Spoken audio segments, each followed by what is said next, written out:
Our first speaker tonight is Byron Burke.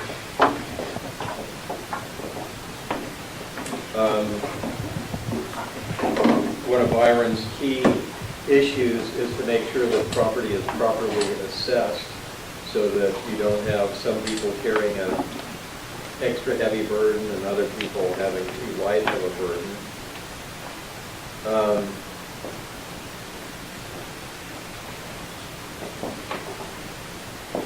I saw a couple of things. Okay, Byron, great experience and background. He's been a member of the International Association of Assessing Officers for over 25 years. He's served on the Tulsa County Excise and Equalization Board for 4 years. 2 years of those as chairman. Those are the main job-related things. I'll let Byron fill in the rest of his background. And please welcome Byron Burke.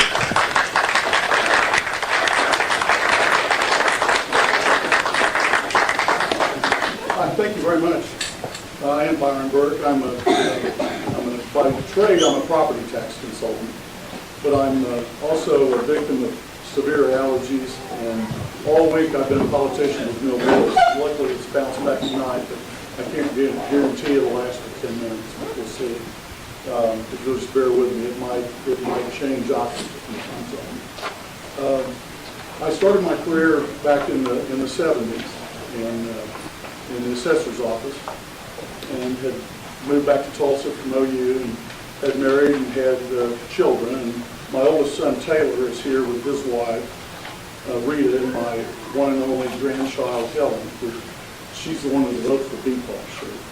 I'm not sure if it's Byron or Burke, but it's a B. Rita's parents are here. Jesus and Maureen are here. My daughter, again, watch the voice, Claire. She's a teacher, so she might want to discuss with you the petition. There's some real tough issues there to deal with. But her husband, John, and Sherry Stotts. Sherry's my fiance. Glad that this is my family that's here tonight. I'm glad to have them join us. Taylor has one other sibling, Thomas, and Thomas is Taylor's an attorney, Claire's a teacher, and Thomas is my waiter bartender. He works at Driller Stadium. So if you're ever up in the Cadillac Club, he's a kid cutting meat over in the corner. And I tried to have him work in my tax office, and I was killing him. He loves working restaurants and things like that. So unfortunately, a lot of these events he can't make it since the Drillers are in town. My career began in the assessor's office. The assessor at that time was a gentleman named Wilson B. Glass. And I just have to tell you that Wilson was a man that I loved. I mean, I went to work for this guy. A year after I started, I started getting to know him fairly well. He gave me my career. I mean, this was a guy that, as I came out of college and I was getting into my adult life and having a family, he put me on a path that's brought me to here tonight. This is just another step on this road that I've been on for 42 years. And I'm lucky. I found a career that I absolutely love. And I've worked in this career solid, both in the assessor's office for a little over 3 years. And then I left there and I started a tax consulting company.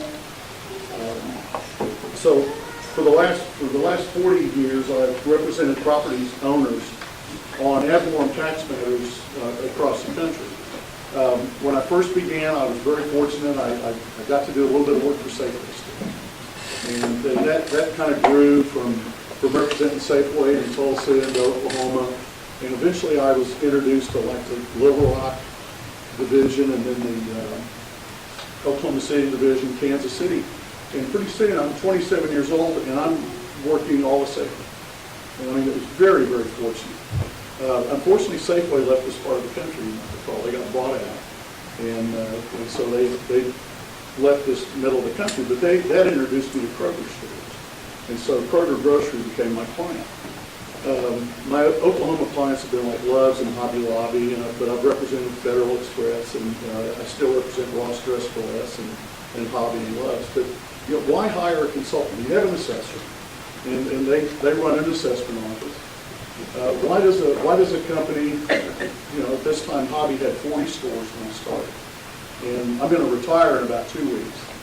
And as I leave there, we'll be probably just hitting about 900 stores on Hobby Lobby. And, but why does somebody need somebody like me? I mean, what's the deal? Well, if you have 40 stores and you're in 15 states, every state does things a little bit different. Dates are different, requirements are different. Some tax real estate, some tax real estate and personal property. In personal, some tax equipment, some tax inventory. So there's all of this whole field as you go across. We work in all 50 states and in Canada.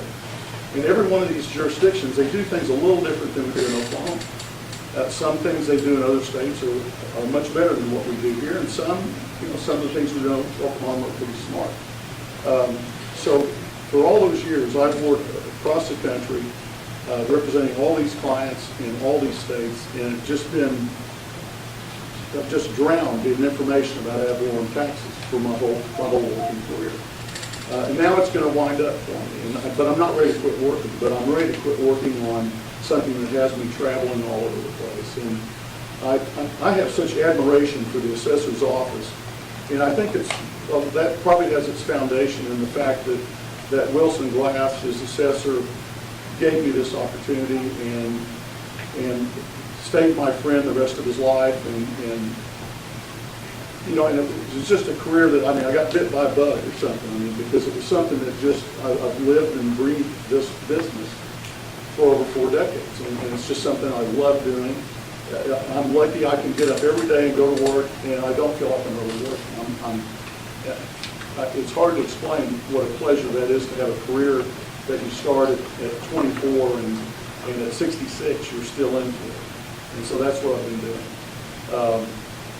Wilson Glass, like I said, I stayed in touch with this man, and I absolutely admired him. And so I look at the assessor's office today, and I don't see the same type of operation. I'm sorry, I'm going to say some things John won't like to hear, but I don't see the quality that I see in other offices around the country. There are good people. John Wright's a great guy. And there are good people in that office. So I'm not trying to sell them short. But I feel like when I was there, we had a better office and a better operation. That we did a much better job of valuing property. The article was in the paper recently about the shopping center at 96. The property was taxed over $13 million. Was that a good value? I was crazy, but I don't know if anybody else is doing it. But how do you know if $13 million is a good value? Well, it's sold for $31 million. They feel like that value really is closer to 19, but regardless, there was a sale a couple of years after the initial manufacture, it's substantially higher than what the sale was. That impacts us to $1 million. But that's not the whole story about that situation. That property sold at 26, but it should have gone on to a higher value in 16. In 16, the assessor looked at the property on the website. There's a photograph of the property. So the assessor was on that property the following year. There was photo there, they were on the property. It was actually the contribution on the property. So they missed the sale spot. When the sale occurred in 15, and missed the 16, they could have put it on in 7, but they missed it again, so it followed me on 8. I disagree with the guy that's saying that. If that property was sold for 31 acres, I can only know the assessor said, hey, this is going to be. I don't think they did. But they put it on at 19 acres. I looked at the value of the property. I calculate that it's going to cost $1.7 million between now and 2032, and the property is flying for the city on it. So to me, it's a real major deal. It's a reflection of, is it training, is it staffing? It's hard to say, but that property is one of, there's arguments that there's 33,000 leads, but I've worked in the assessment office, and I know that there's not 32,000 commercial. And I pretty well understand the flow of the paper. So that lead was probably one of maybe 15 to 16 times that was going to do it. By a dozen or so. So it was something that could have been done. The fact that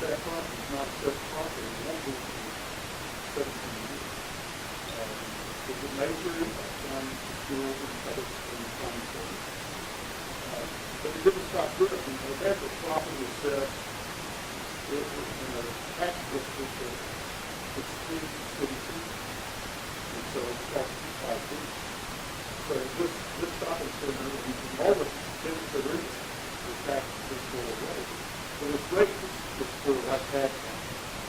So again, it's a deal where obviously the replacement is not claimed and stuff that you draw, but this is a true thing to tax. And the tax rate for everyone is within 20 years. And we think it's $20,000 good to do it on the tax. Been working around the country.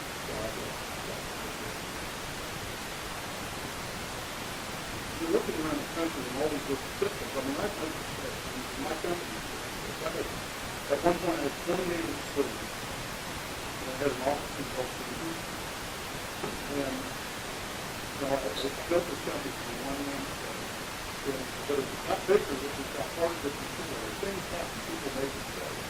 I'm a mistake. You never get upset with an employee for making mistakes. What's the difference? Usually mistakes of any kind is being $2,000 a year. And so when you try to build a system that takes it, and if you understand the system thoroughly, and you know what can go wrong, and you build in a system safety nets to make sure things don't go wrong. And I think that's happening. This is not an office that our schools or our public services can afford to have school management. Going forward right now with this issue, and the problem is still trying to start.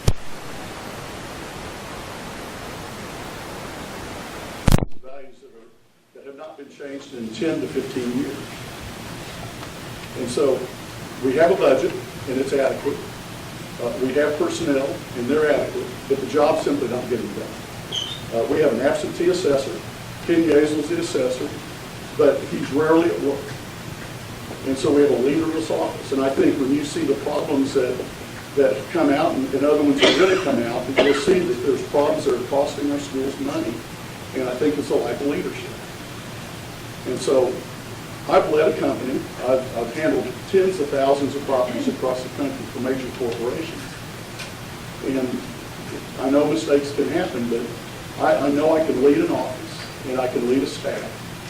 And I know a lot about ad valorem taxation, more than anyone else in this room. And I would like the opportunity to serve as your county assessor, simply because I want to go back to where I started, and I want to make the job reflect the type of work that Wilson Glass had in there when I worked for him. And so my goal is to go back and make this a very strong assessor's office. At 66, folks, I'm not starting a career here. But I'd like a term or two to go in there and get this office in great shape and then be able to step aside and let the office go on into the future. So those are my goals. Where am I time? I think we're about ready for question time. If anyone has questions. Let me start right here. You've given us an example of a property being undervalued. Do you anticipate that we'll have properties that are overvalued? And do you intend to, do you think, is it your opinion that we will go up in our overall taxes, or that we will go down, or that we will remain the same?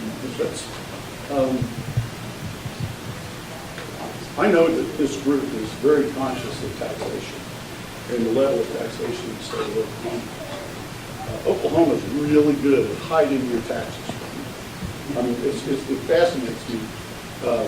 When I'm real like even the Boy Scouts, and I go out to New Mexico with Scouts every year, and I'll buy this large sum of groceries to take these kids on an outing for a week in the mountains.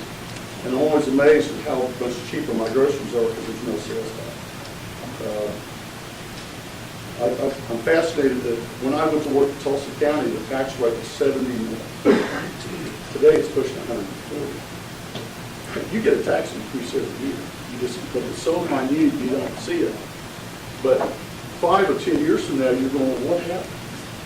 And so, let me ask you this, I mean, is there anything in the world wrong with a balanced budget? I mean, is that something that makes you kind of feel good that the budget's balanced? Well, we have fixed tax rates in Oklahoma, and this is a big difference between Oklahoma and other states. The example I use is like the library, the health department, the county government. They have a fixed amount of millage that they get every year no matter what. So as the assessor does their job, and they increase values, 3% on residential, 5% on commercial, as values go up, in other states, the rates come down. That's not true in Oklahoma. We have these rates that are set in stone.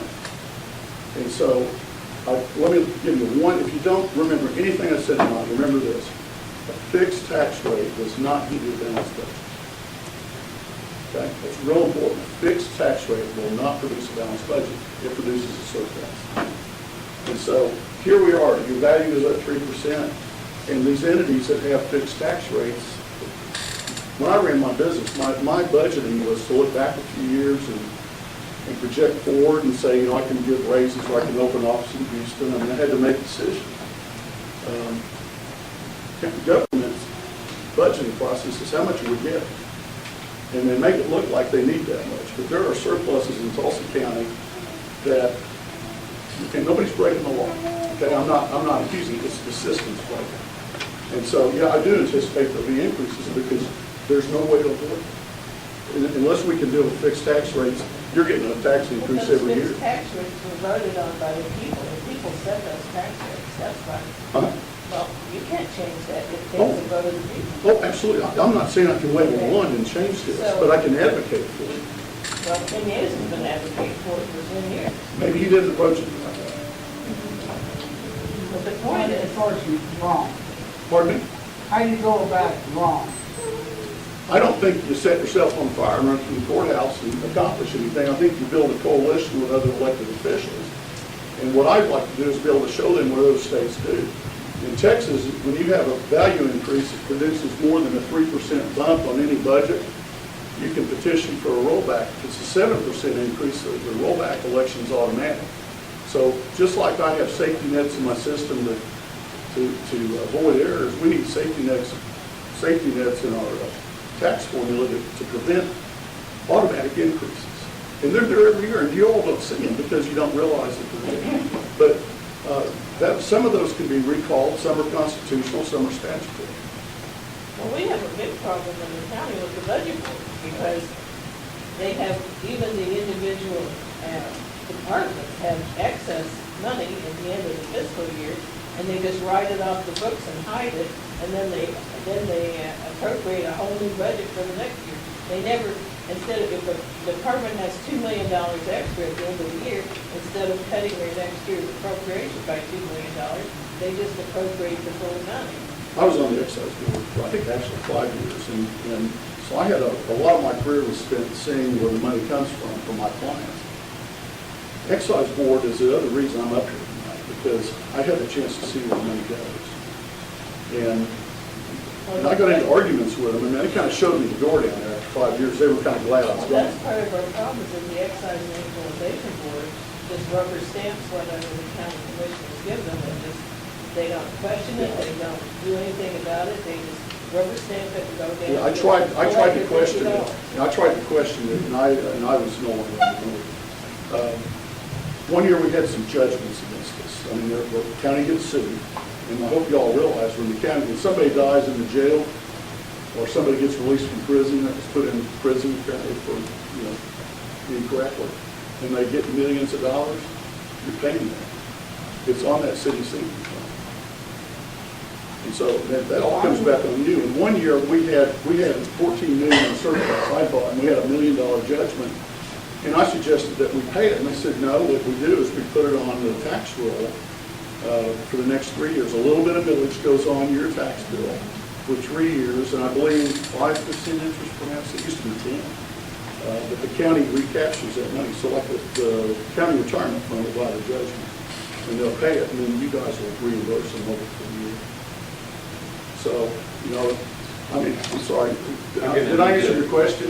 I think we need to go to the next speaker. Oh, okay, I'm sorry, I didn't have, maybe we'll have an opportunity at the end of this. Well, Yeah. mine's real quick. I want to know how long you've been a Republican And what's the Okay. last time you voted in a general election? Jeez, I think I have a pretty good voting record. I do occasionally miss an election, you know, when you work in all 50 states. Well, how some- about 2010? That's the last time you voted in a general election.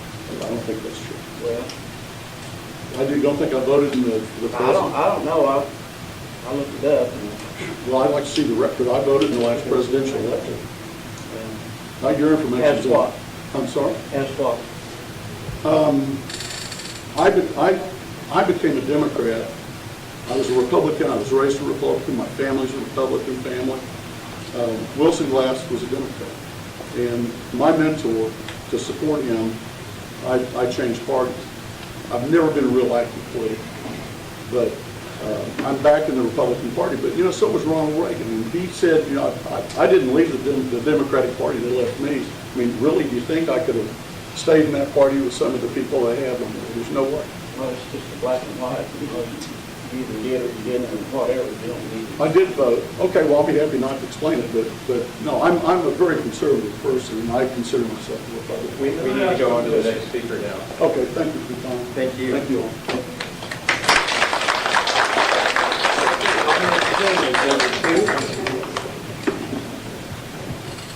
Dominic, okay, here we are. Okay, Dominic has worked in the Tulsa County Assessor's Office for 10 years as a real property appraiser. His family has several Chinese restaurants in Tulsa and Broken Arrow that he grew up working in and such. He has a bachelor's degree in Management Information Systems from the College of Business at OSU. I don't know if this is fair or whatever. Vivian and I were in Southeast Asia. Our son worked in Malaysia for 3 years, and we got to visit Malaysia, and then recently we were in Hong Kong and Singapore, where Trump was. It was really great seeing that skyline, you know, behind Sean Hannity and all that kind of thing. And it's in Malaysia, you've got a strong Chinese influence, and I read a biography of a guy that lived in the late 1800s through the 20s, had a 6th grade education in British schools, couldn't really become a citizen because Malaysia is run by Malays. He had certain rights that the British recognized, and but he made a moderate fortune in rubber and tin, which were big commodities there, and then huge philanthropy and that type of stuff. So it was a very fascinating look at some of the contributions Chinese have made in other parts of the world. So, what's that? They're just chatting. Oh, okay. All right. Well, anyway, so now Dominic Ting will speak.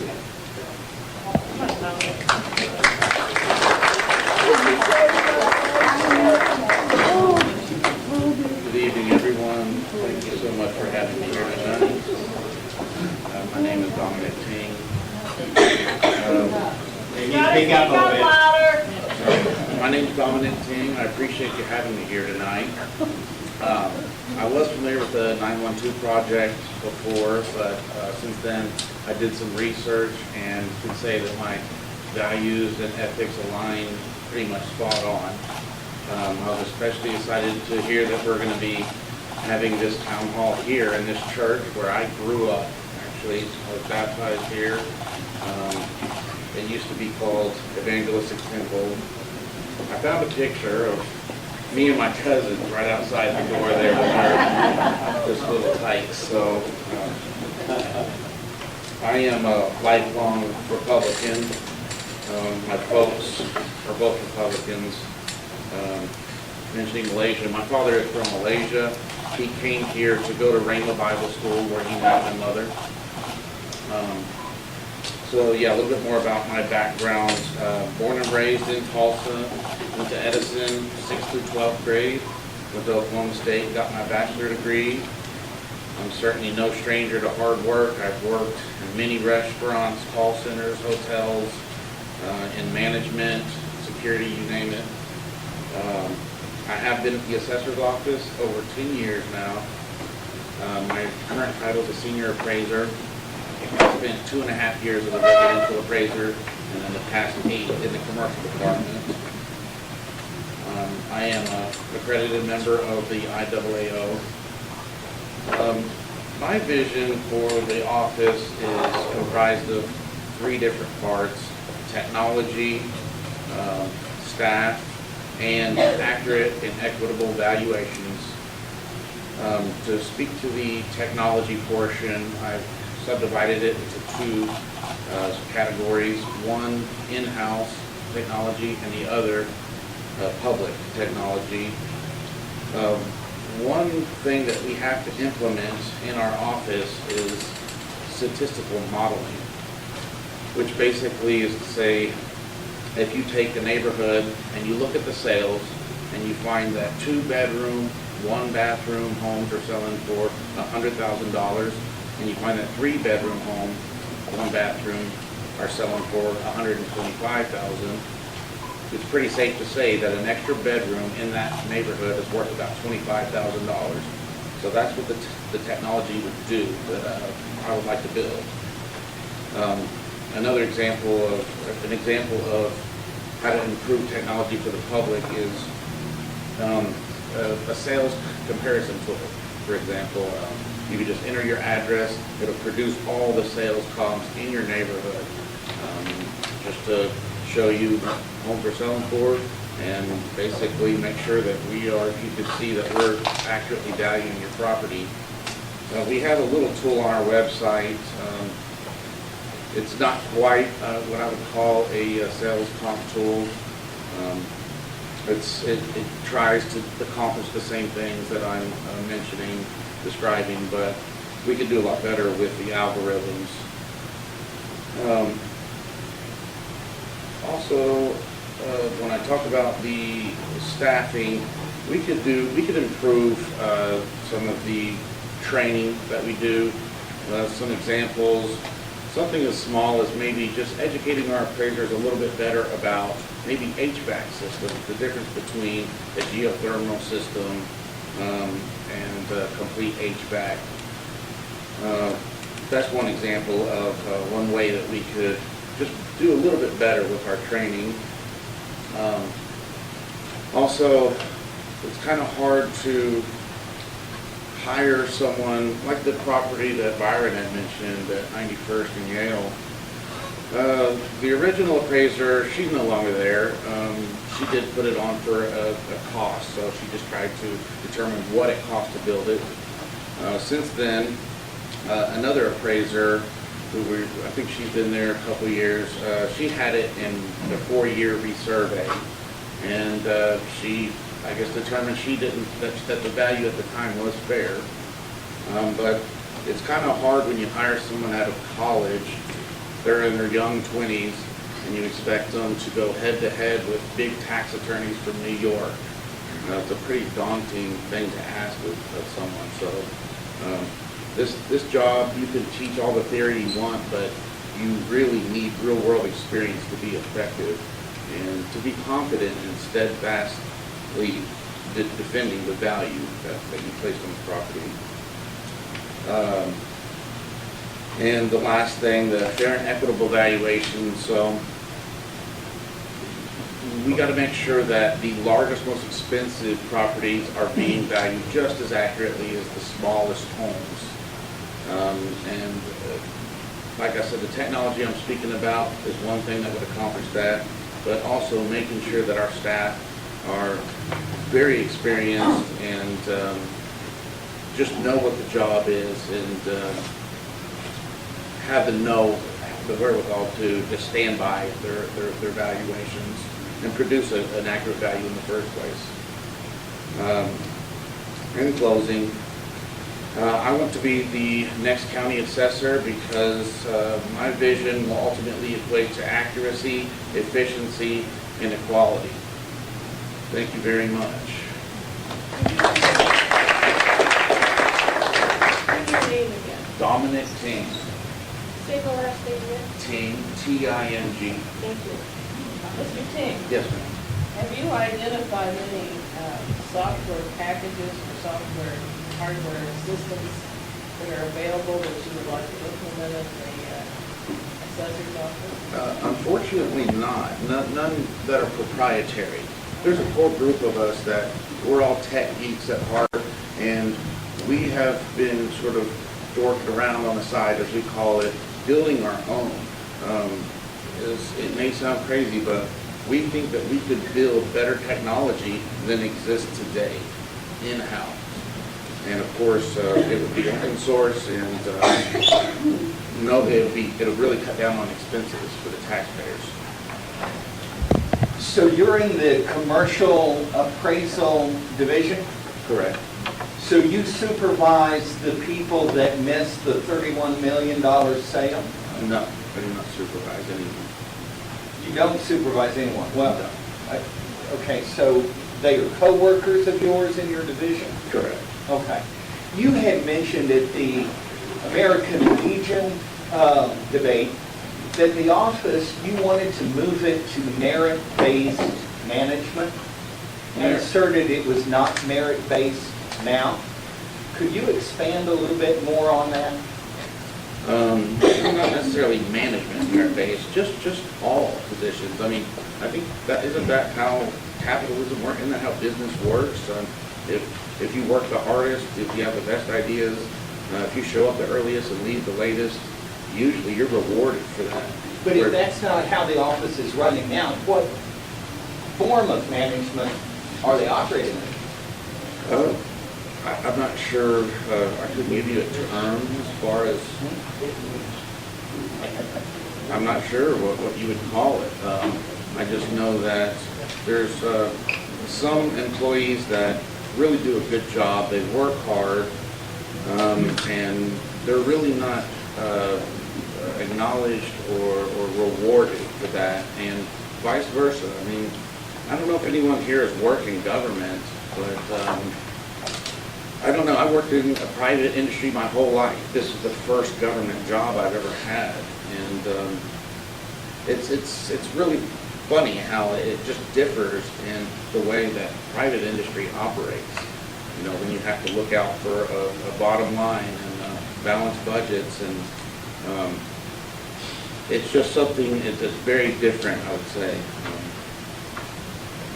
Well, from the technical side, what is the basic qualification for an assessor? Is it a degree in accounting?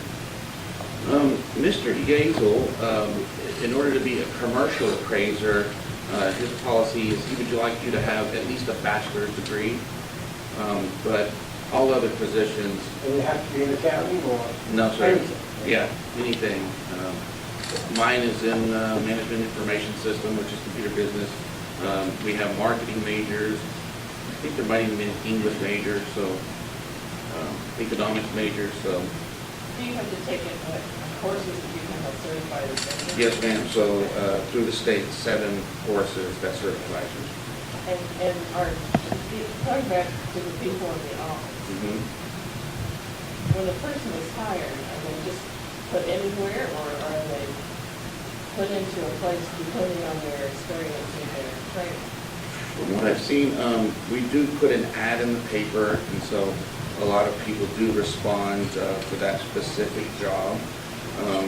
We have had a good amount of people move around in different departments, but usually, especially for appraiser positions, usually they do respond to an ad for an appraiser, which is very important. I mean, it's the lifeblood of the office.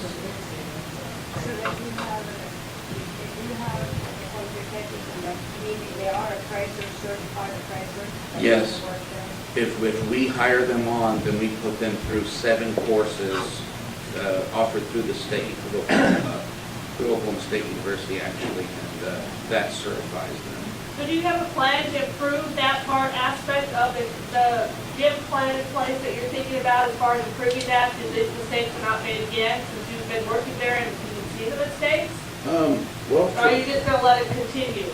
yeah, so for that part, no, but my idea is, well, we want to hire someone who has a passion for the job that we can see being long-term, and make sure that they're happy and compensated fairly, and that they don't have any plans on going anywhere. I've been there over 10 years. I'm still learning every day. It's really a different type of a job than a lot others, and I've worked a lot of different types of jobs. So I would just say that we just want to retain people. We want to bring in people that are smart and capable, and then retain them. So how do you really appraise the mid-town? You got this new house, they get a higher threshold because of the layout here. So you don't look at the bedrooms and bathrooms or anything else. So, Yeah, we try to look at bedroom counts, bathroom counts, and that's a great. Well, that doesn't always make sense because the lot is worth more than the house. At least that's what it is the builders, what they do. So how do you do that? So yeah, that's a great point you bring up. So when you're talking about maybe Brookside, for example, it's a very challenging neighborhood to assess because, like you said, you have original houses built in the 50s, then you have those houses where they knocked it, they came in and bought basically the lot for $250,000, knocked the house down and built the house 3 times as big and everything in between. So the technology I'm talking about, it'll allow us to, so the newer subdivisions out in the suburbs where they're all cookie cutter, they all sell for the same dollar per square foot, they're all the same blueprints, those are easy. The technology will be able to pick up on those and value them no problem. That allows us to free up resources and manpower to concentrate on more challenging properties. Yeah, that's great. That's a good question. What percentage of the revenue from real estate taxes come from private individuals? What percentage comes from the business? Like my property, the last 30 years went up. The taxes were like 150, 200%. The similar increase occurred in the business. Now I'm retired, and when I'm getting less money now, I have to pay more money in taxes. I pay rent for my own house. So what is the balance between private individual taxes and business? And who decides this percentage? Let me try, I'm trying to understand your question. Are you asking? What percentage comes from private properties and what percentage comes from? Residential properties? Right. That's a good question. I could look that up and get back to you. Off the top of my head, I don't know the answer. I know that we have, I think, around 250,000 residential parcels, maybe 20,000 commercial parcels. But I'm talking about the revenue. The total tax dollar revenue? If my taxes went up 200%, did the commercial property taxes go up 200% in the last 20 years, 30 years? I don't know that I could say that across the board that's the case. I could certainly look this up and give you a really accurate answer. But no, I wouldn't say that I couldn't say with any degree of comfort that there's a general 200% increase in commercial properties over the past 10 years or whatever time frame that you're speaking about. I'd be happy to get with you and find an exact answer to your question. Let's do one more question. Oh, just 2 quick questions. This is more of a school.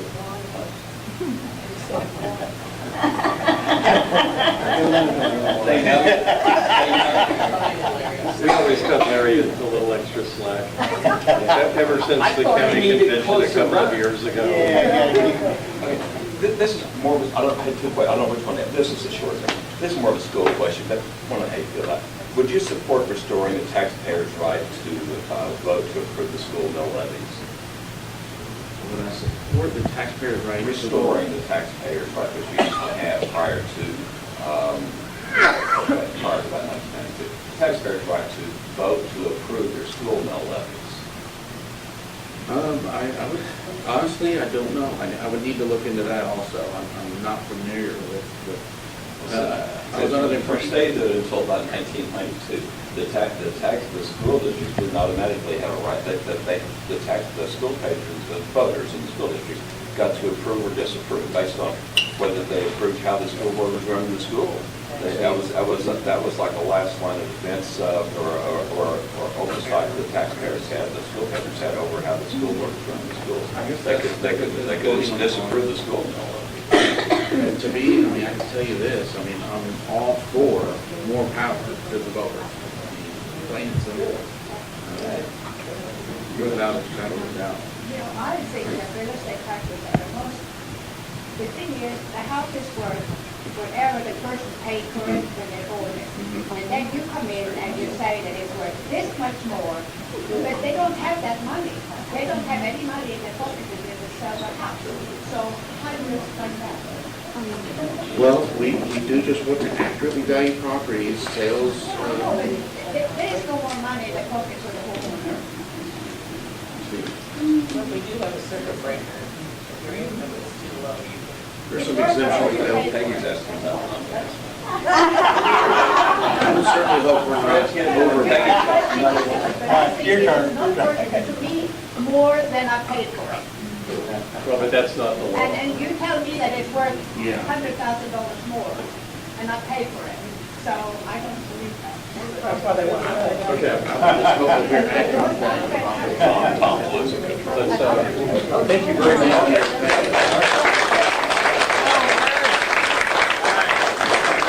I hate cutting people off because I do want you to have the chance to answer your questions, but it's also real important for each candidate to have their time too. Otherwise, the guy at the end, everybody wants to be leaving. I'd like to introduce a couple of people quickly. One is Adam Maxey from Americans for Prosperity. Would you tell a little bit about what you guys are doing as far as, you know, very briefly? Yeah, do you mind if I come up here? Okay. I'm gonna cook it in here. Okay, sorry. Yeah, that's a better idea. It's so unusual to have like so many candidates. Yeah. Steve Kunzweiler has also come in, our district attorney running for re-election.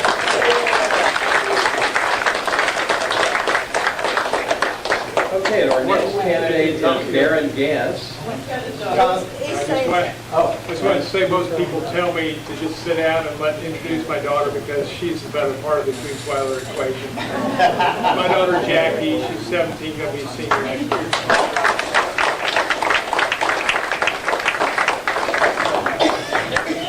Okay, Darren Gantz. I've known Darren since the early days when Obamacare was passed.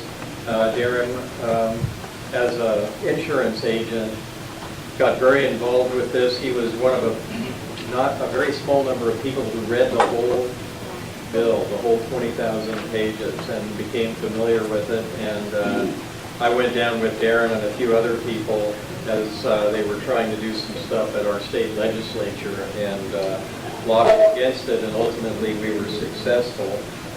Darren was president of the OSU College Republicans and executive director of State College Republicans. Right now, he's chair of the Tulsa County Men's Republican Club. And I'll let Darren tell you about the rest of his background. Please welcome Darren Gantz.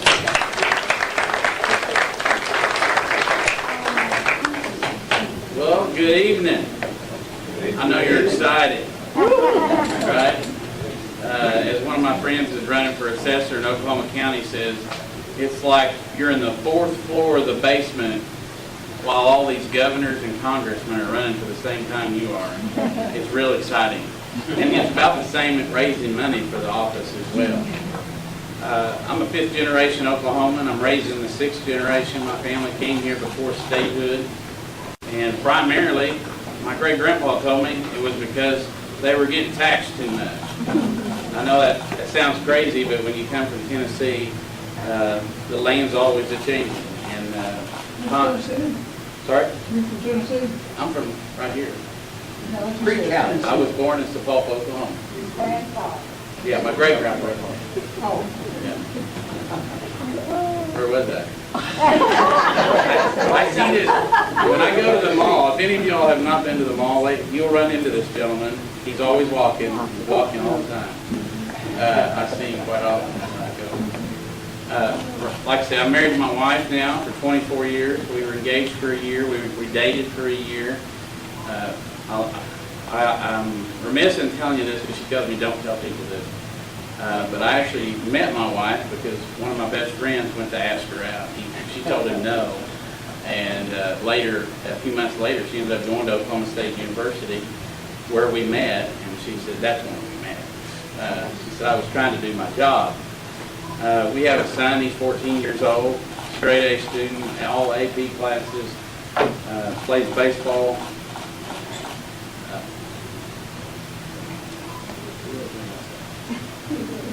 Something about the job. David?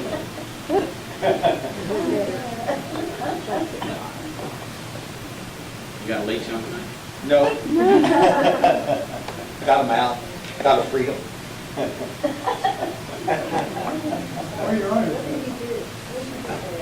So I've been an insurance agent now for 19 years. 2 years ago, now in May, I decided I was going to get a master's in business and finance. I went back to school after 20 plus years, made straight A's with honors in finance with a master's in business. I'm running for Tulsa County Assessor, and we need tax reform. I'm just going to tell you, it's not just, this job is far more, and in fact, before anybody says, well, you haven't ever worked in the office, there's an insurance agent right now who is a Nowata County Assessor, and he's still an insurance agent. In fact, you only have to be 18 years of age and be a registered voter for the last 6 months prior to the filing date. So what's the difference is accessibility. I bet many of you probably have my cell phone in your phone. I've been working in this party for a long time. My whole life I spent in customer service, no matter what it was, no matter when it was, late at night, early in the morning, if you were in the hospital, or if somebody died, I probably went to the funeral.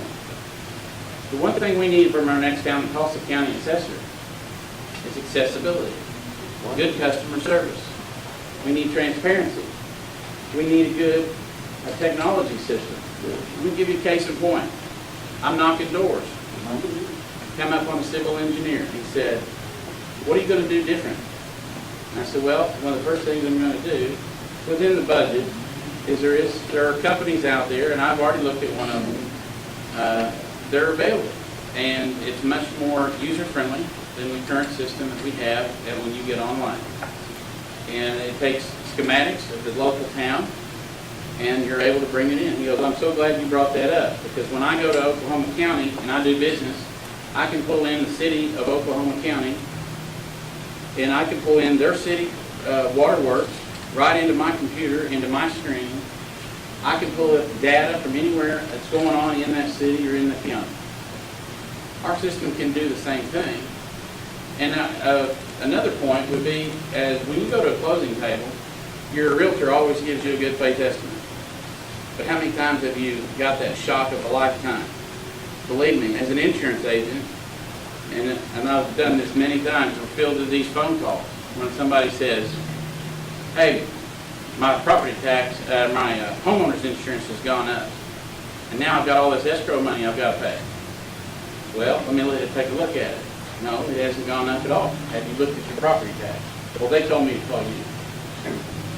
Well, that can't be right. So when you do look at it, it turns out it's always a property tax or a bill that's just not quite got there that they hadn't seen yet. We have to have that at the closing table when you go to close on a piece of property. You don't need just a good faith estimate of what it is today, but what it could be tomorrow. Now that's a good faith estimate for me. As I've bought property, I've seen it happen here in this county and other counties. And with that kind of technology at your fingertips, to look at and I concur with Dominic on this, as he tried to get that all out, but the disagreement is I believe there is good technology. As a businessman, I'm competitive. So let me say this. If somebody's doing it better than I am, I want to know what they're doing. I'm going to go find out what they're doing. I'm going to study it. And if they're doing it better than I am, I'm going to hire them, or I'm going to implement what they're doing in my business. That's what we need to do at all government levels, all of it. I'm the outsider, obviously. I'm not in the office, hadn't been in the office, but what we do need, as I said before, accessibility, customer service, transparency, technology, it's all there. With that, I'll take you. Karen, did you have a degree in engineering? Training? MBA. Yeah. A big part of this job is the budget board. Nobody ever talks about the budget board. You want to address anything you might do differently with the budget board, what you're thinking? Well, you know, Gary Richardson and I have been friends for a number of years, and he says we need to audit everything. He's been saying that for more than a year. In fact, I can tell you, sitting around dinner tables, breakfast tables, anytime we were, maybe it was just somebody smoking a cigar, Gary said, we've got to audit everything. Everything has to be on the table. And a good example of this was 2 years ago when Obamacare hit Oklahoma. It was official, right here in Tulsa, Oklahoma. And I approached a few people at the county and I said, I can stop that bleeding if you'll listen. You'll just listen. $1 million increase in health insurance. Come on down, let's talk. So we met. You need to present this to the county commissioner. I presented it to the county commissioner. John Wright was in that meeting. I presented it to Ken Yates, presented it to Dennis Simmons. Everybody in the county government got a copy of what I presented, including our now former state finance director, because I sat in his office as well, which would have saved the state of Oklahoma $50 million. But they weren't interested in saving money. And apparently we weren't either, because we had a human resource manager that had more power for some reason than our own county commissioner, than our whole budget board. But he's not there anymore. And I think our officers are now in place, and future people will be in place, that will be able to truly nitpick at those items. And I didn't just offer them a $1 million savings, I found them a $2 million savings.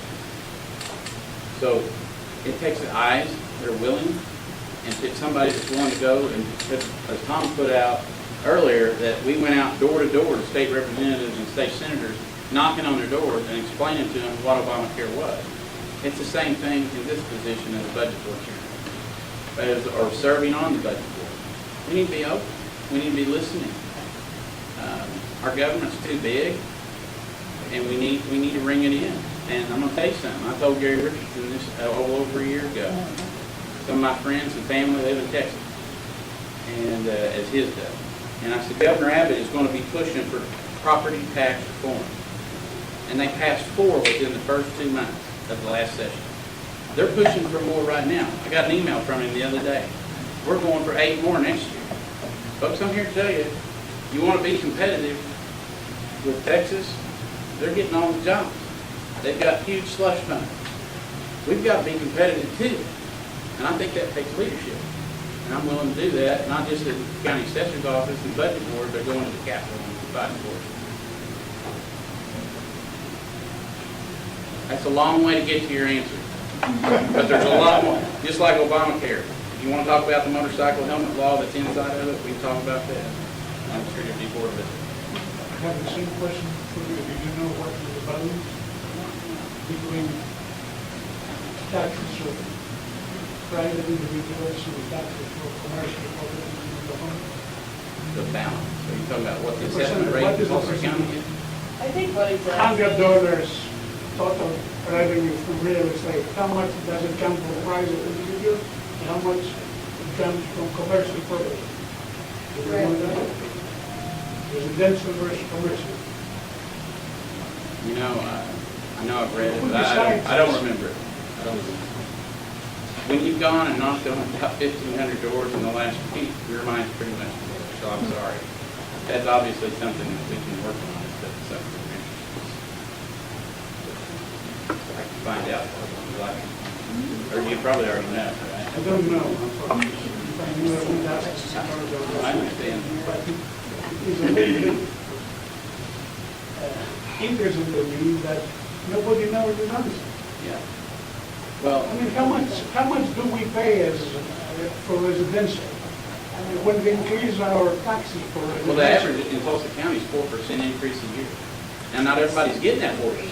does the commercial have 4% increase every year? No, I believe that Why one, don't they have a 4% increase every year?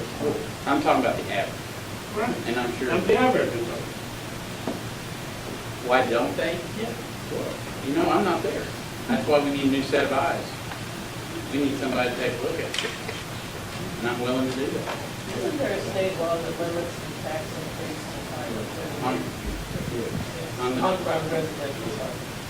Commercial. Commercial. 3% on residential, 5% on commercial. Okay, so. Okay, you're close. And that's part of that 4% down. I knew there was a limit. Are you gonna be in full disclosure? Sure. How much disclosure do you want? How much money you make today? How much money am I making? Yeah, how much Mr. Burke pays? So I do work for Byron Are you Burke, gonna disclose? but I would like to know about your bankruptcy, Okay. the $483,000. It's not that in itself, because I do opposition research. That's part of what, it's a public record. So let me ask you how you can run for office when you ask the bankruptcy court to forgive $600 in sales tax money. That didn't happen. That's a lie. Tell me about And it. it, David, that's just an outright lie. You're putting propaganda out. I paid every single tax dollar owed. I paid my employees Did and my you? bills before I even paid. Did you, on your bankruptcy, have that listed as an expense that you were asking the court to forgive?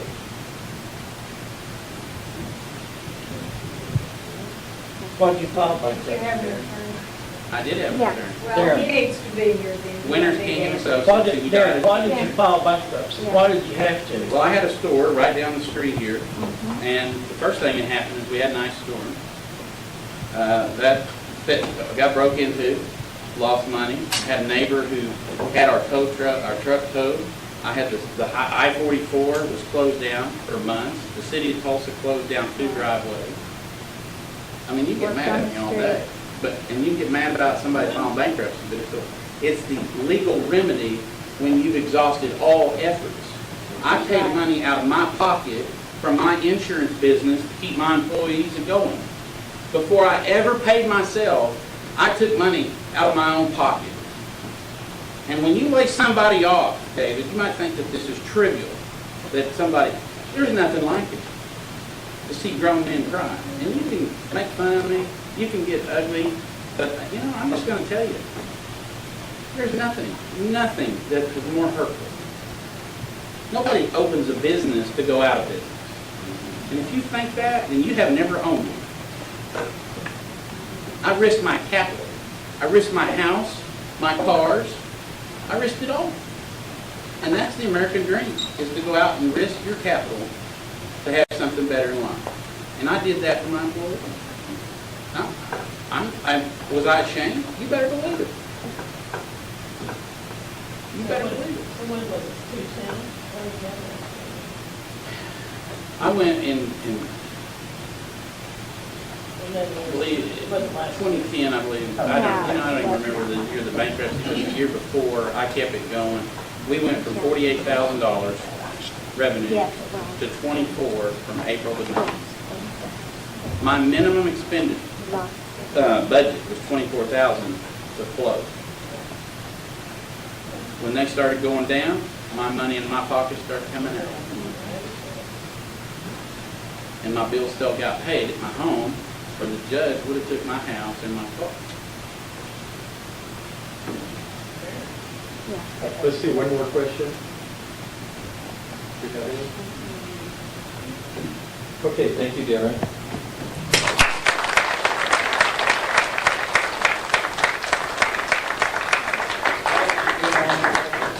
Okay, John Wright needs no introduction. Thank you, John. I'm going to touch on one point right off the bat. My cell number's right there in that card on the table. So I am accessible. I've had the same number for about 20 years. There you go. You guys speak up. Very good. Say your name. John Wright, like the Wright brothers. Thank you. In the fall of let's see, first moved to Tulsa in the summer of 1980. And it was in 1998, pardon me, 1992. I want to get the date right. I went with Victory Christian Center on a one-week mission trip to Russia. And that was actually November of 91, because I ran in 92 the first time for the house.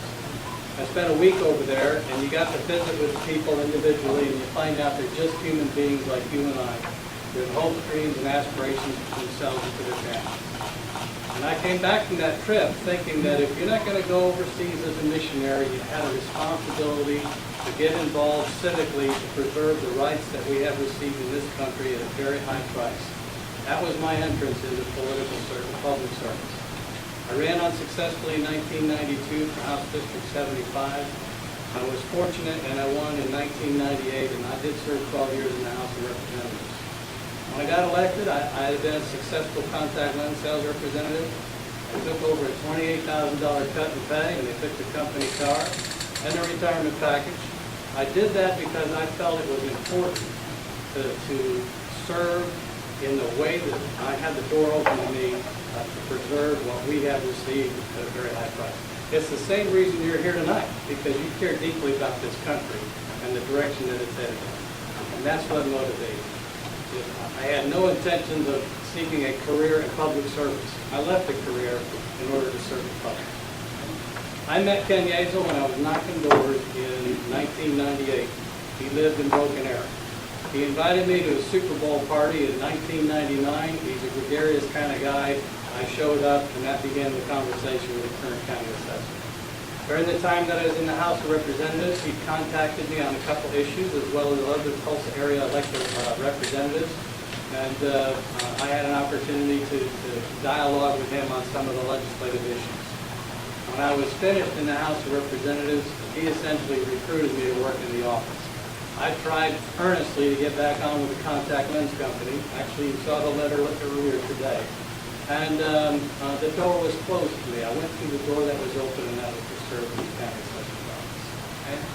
I wanted to touch on those issues because I didn't enter public service for the financial remuneration. As a matter of fact, when I got elected to the House, having the opportunity to serve, to opt into the retirement program was an option. It wasn't mandatory. Now it's mandatory.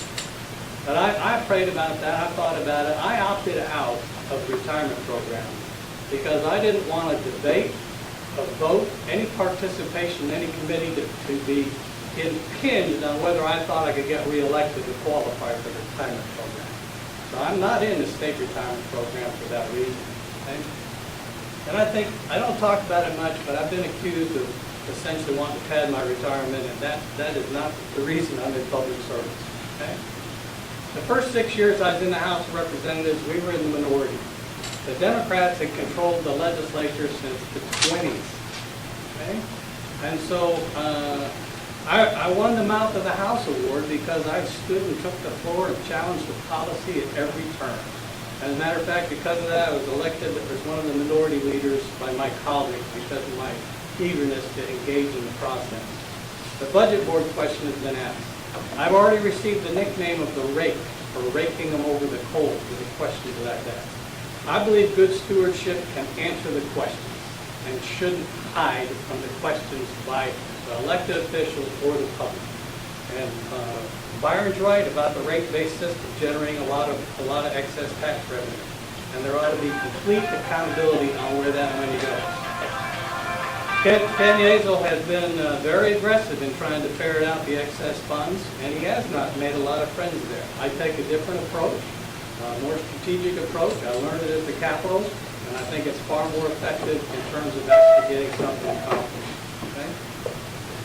I want to touch on the fact that we have about 83 people in the office, okay? And there's over 850 years of experience. We have a very experienced staff. No one puts value on property till they've been through the 7 classes. We have a comprehensive cross-training program that's actually modeled after flight training. It's something that I help contribute the discussion to. It keeps the trainee and the trainer very focused on the task and imparts the knowledge. We do have some of the best software available in Tulsa County. It's computer-assisted mass appraisal. And I brought this. I know you're not going to be able to see it. You can see the colors. These are the neighborhoods that were moved in value last year based on computer-assisted mass appraisal. We sent out over 100,000 notices of change of assessed value. So the point that we're not moving properties to the market value, I think that map just shoots us full of holes, okay? Our job is to put a property at market value, which means you're gonna move to California next week, you said I've had enough with Oklahoma taxes, and you put your house on the market. Our job is to put that property on, our job is to put the property on the market, pardon me, on the roll for what it would actually sell for, okay? If you bought a property 20 years ago, inflation in the market drives it up in value. Our job is to put it on for what it sells for.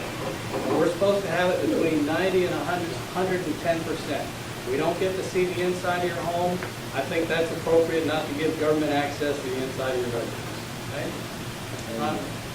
I have also the International Association of Assessing Officials accreditation. We're one test shy of the International Designation of Assessment Administration Specialist. I did pass the case study exam here recently, and it's a recognized designation nationally and internationally. Those are through tested classes, time in the profession, and also continuing education efforts. Real estate brokers are required to follow the law. The closing statement is based on the prior year's taxes. We're not allowed to base it on the future year's taxes because, and by the way, I have an inactive real estate broker's license. I consider Darren a friend. I appreciate the fact that he trusted me to sell his house when we moved out of Tulsa. Okay? And we were successful in doing that. Actually got more for it than the bank would appraise it for. Okay? Let's see. We just made a few notes. Let's talk a little bit about that property that was missed by an appraisal. Okay? We do have, it's not 33,000, it's 31,000 deeds every year. Okay? And it's been the same number within 1,000 deeds over the past 4 or 5 years. I'm over the title research department, so I know this to be an accurate fact. Of that, not all of them are sales. Some are moving property into or out of a trust, so they're not all sales. There's roughly 15 to 16 to 17,000 sales. And the statistical adjustment of valuation on mass appraisal is done based on analysis of those sales. We missed the sale. There isn't any excuse for it, we just flat missed it. As a matter of fact, I've had a conversation with the Jenks officials. Their value actually went up a little over 4% this year from last year, so they still have plenty of revenue to fund the school system. But we flat missed it. I'm not over the appraisal side of the office yet. I certainly hope to be shortly. There is a standard of measurement called ratio analysis. That's where you divide what we have the property on by the actual selling price. When a person files a deed, they have to fix doc stamps to that deed. And there is a way to use our current software system to make an automatic ratio study every time a sale takes place. It's one of the changes I hope to make right off the bat, given the opportunity, and that sale would have stood out like a sore thumb. The appraisers are a little bit reluctant to use it because obviously it gives an accurate rating and scorecard all the time on how they're doing because it compares the sales to what the current valuation is. I'd also like to touch on the fact, I've told them myself, I think Dominic is an excellent appraiser, does a great job before the equalization board of defending our valuations. He does a great job for the Tulsa County Assessor Office. We recently have specialized in terms of property types to give a little bit better countywide specialization. So in other words, somebody's doing apartment complexes and do them throughout the whole county and not necessarily just value North County, all the commercial properties. South County, somebody else doing that. So we have made changes to increase our service to the public. Finally, I want to touch on the fact about the management structure. Most of you do know Ken. Served many years in the Marine Corps. He has tremendous recognition and excellence in that field.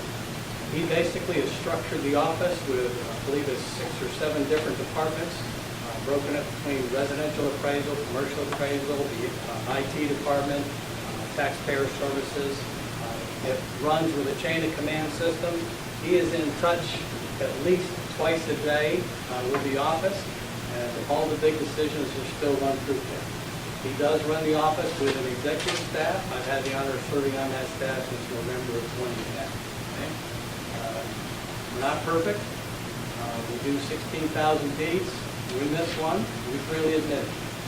Mr. Burke has been a great tax rep. He has appeared before the equalization board and been very successful at adjusting values for property owners in the county. Okay? The tax rate is set by the voters. And yes, I tried to preserve the right to continue to vote on those millage rates on an annual basis. I fought tooth and nail to try and preserve the right to elect your school board members when they tried to make an appointment if a member would resign at a particular point in time. That happened when we were in the minority, and that was a tough fight. We did get at least half of it preserved for election. Part of that rests upon you. Like me, when you have it up to here with how things are going, some of you perhaps should get involved in running for office, just like I did in 1992. I'd be happy to take questions. I want you to see a little snapshot of who I am and why I'm in this. My wife Debbie of 37 years in July, and my charming daughter Ashley, have helped me campaign since that 92 days. Be happy to take questions.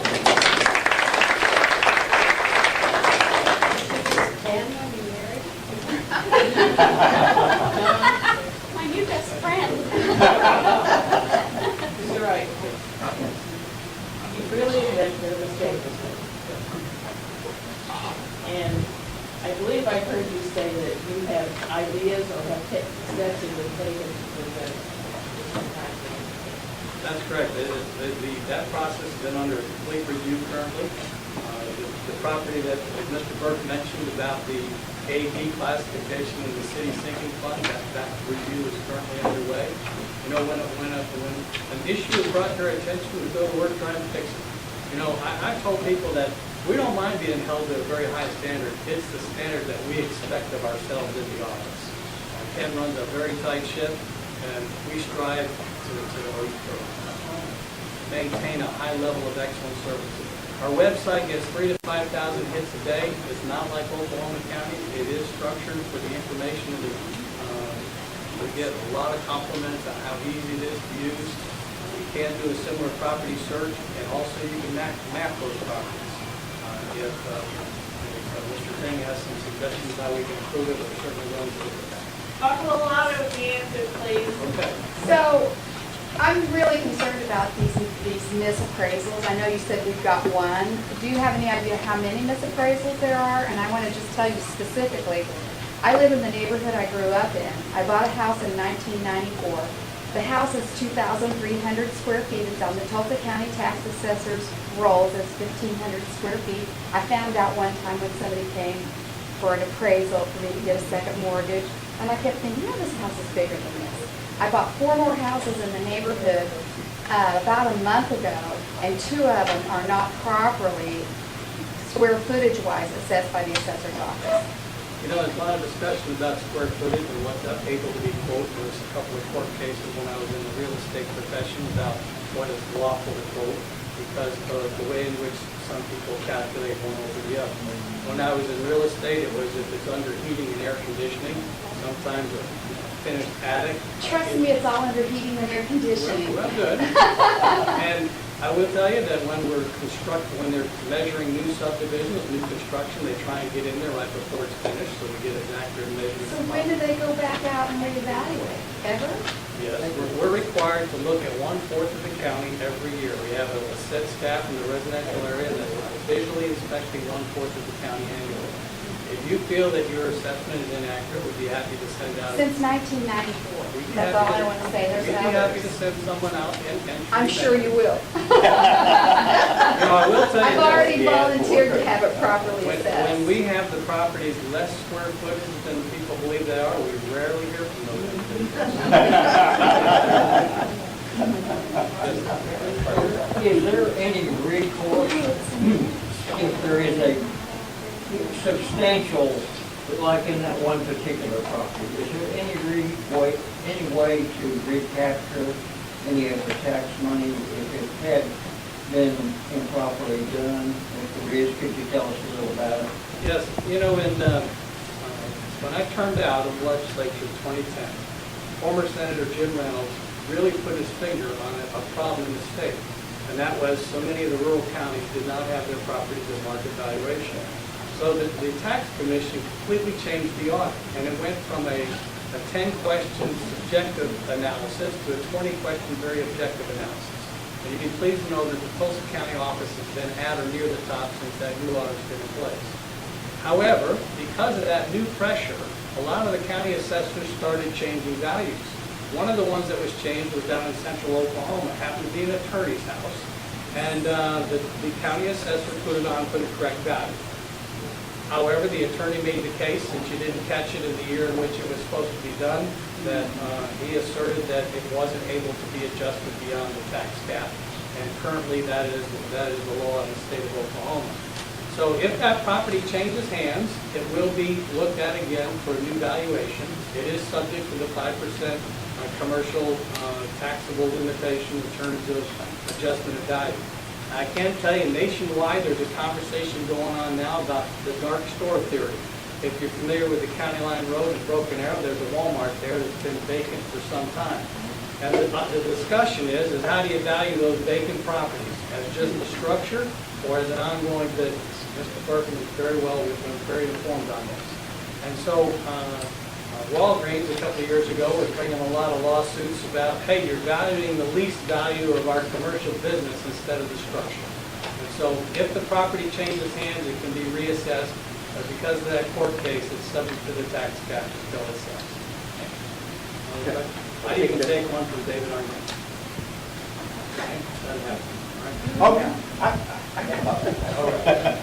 Again, my cell number is right on that push card, 855-5558. Feel free to contact me. I appreciate the fact that you stand here, you want to be informed and make a quality decision. I appreciate that.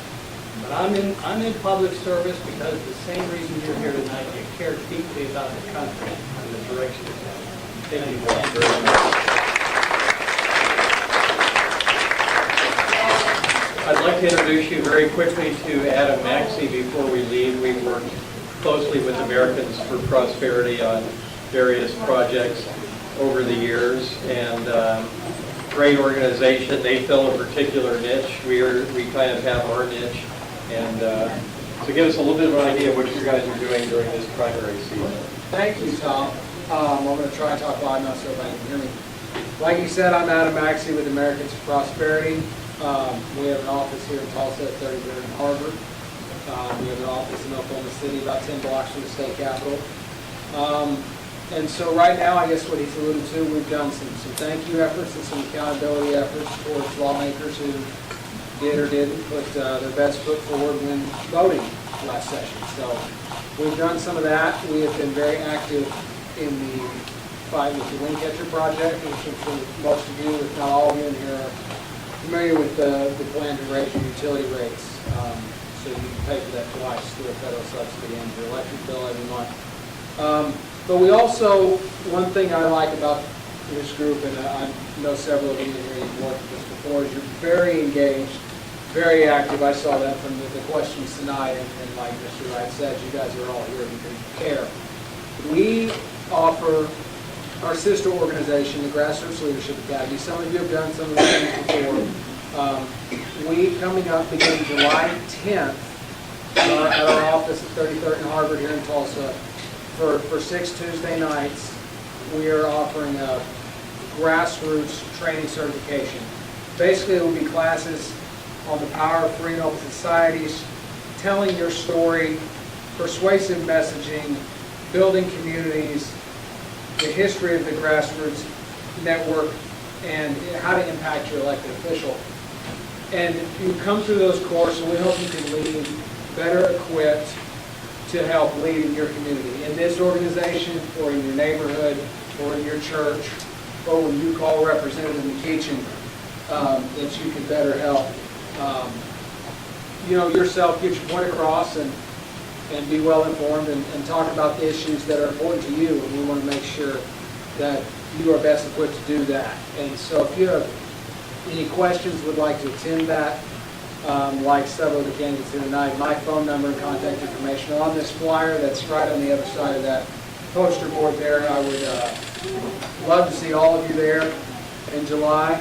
We'll feed you dinner once a week on that, and, you know, we love working with 912 and Tom and everybody, and it's been very great, and I look forward to doing it in the future, so.